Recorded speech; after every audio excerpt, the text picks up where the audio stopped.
When it comes to this conference, there's a ton of visual effects people here. You know, what do you feel? There's been a long history of people in Hollywood and games talking about this convergence that's going on, but I want to get your thoughts on maybe virtual reality as a potential of that convergence and what opportunities that opens up as a new storytelling medium.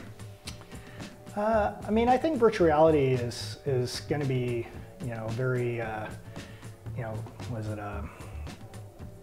it's going to be a very disruptive technology. I think it's going to disrupt a lot of industries in really positive ways. I think though on the storytelling and the game and the entertainment side, it'll probably happen much later. Because I think it's just much more complicated. A lot more challenges have to be overcome before you can do that well. It's like the headsets need to get smaller, the technology continues to need to get better so that people want to stay in virtual reality worlds for longer. There's got to be great input devices. So I think it's going to be a while before VR really comes online in a way that storytellers and game makers can take advantage of it. We've seen on the flip side, augmented reality really take off this year thanks to Apple and Google both embracing it. We saw Pokemon Go take the world by storm last year. What are your thoughts about augmented and mixed reality as a new video game platform? I think it's also going to be an interesting platform, but at the same time, I don't know if I'd call Pokemon Go an AR game. I think it's more of a geolocation game, which I think is also an amazing sort of technology and allows for different types of gameplay. But the AR element, I don't really think of Pokemon Go as an AR game.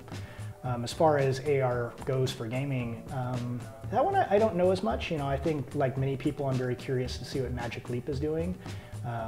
But it's not as obvious to me, like where the fun gameplay is going to be in AR.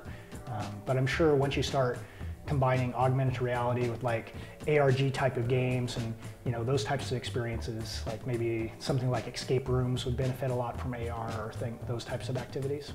When it comes to your background, PC was a key focal point, and over the years, I'm sure you've heard many times, PC was dying, and now it's the #1 platform again out there, despite console and VR and all this other technology. What is it about PC that remains so core to the gaming audience? Yeah, it's kind of funny with PC games that for the longest time, like every year, that was one of the first questions I'd always be asked is like, oh, is PC dying? When are you guys going to switch away from PC? And we always stuck with it. I think it really just comes down to gamers are going to play games on the devices that they have. And I think as long as PCs are very prevalent around the world, people are going to want to game on them. And they offer unique game experiences that you can't get on the other platforms, which is not technology-based. It's much more due to the user interface. It's a mouse and keyboard user interface, which allows for certain types of games and game genres that you can't play on phone or you can't play on console. So I think that's always been the engaging part of it. And then you add on to the fact that there's all these technologies that come into play, like digital distribution in Steam, and the ability, to use things like Unity. So it's really lowered the barrier for game makers, and it's become just this great platform that people can, indie publish games onto, and it's really led to, I think, this whole resurgence of the platform. We've also seen a lot of new technologies debut first on the PC. One of the latest that we're starting to see take traction is eye tracking. I want to get your thoughts on, from a game development standpoint, what you see eye tracking opening up. That one I'm not as knowledgeable about, so okay. I can't really say much about where I think the future of eye tracking is. To me, most of that technology that I've seen is used more in user research.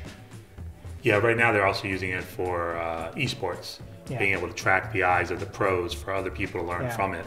You indirectly helped create esports back in the day, and I wanted to get your thoughts on what you think today of the fact that there, the Overwatch League and all these huge opportunities for kids to become professional video game players.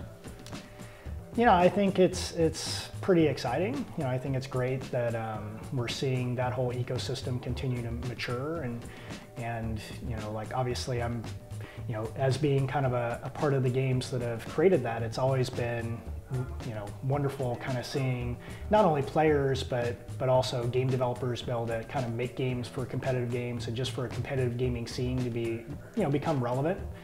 For the longest time it was kind of the domain of South Korea, and people doubted whether or not it was going to come over to the West. So it's just, I think, exciting seeing that not only is it relevant, but you're seeing it, I think, a generational shift where a lot of the people that are growing up now are more interested in watching things online or more interested in watching things like esports than even traditional sports.